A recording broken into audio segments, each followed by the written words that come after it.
বন্ধুরা, আজকে আমি একটা সুন্দর গাছ দেখাচ্ছি।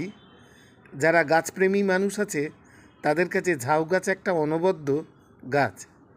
আজকের এই গাছটার নাম হচ্ছে গোল্ডেন ঝাউ।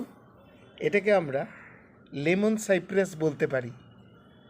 গোল্ডেন ঝাউ সাধারণত শীতকালের দিকে এর পাতাটা গোল্ডেন ইয়েলো কালার হয়ে যায়, এরকম কচি কলা পাতা হয়ে যায়, রঙটা খুব সুন্দর দেখতে লাগে। প্রতিটা পাতায় সূক্ষ্ম সূক্ষ্ম এরকম কাঁটার মতন, কিন্তু কাঁটা না, গাছটা খুব স্মুথ। এই গাছে অতিরিক্ত কিন্তু জল দেওয়া চলে না। বেশি মাত্রায় জল পড়লে পরে গাছের পাতাটা কিন্তু এরকম গোল্ডেন ব্রাউন কালার হয়ে যায়, অর্থাৎ পচে যেতে পারে। এই শেকড় পচা রোগ হলে পুরো গাছটাই হয়তো কিছু দিনের মধ্যে মরে যাবে।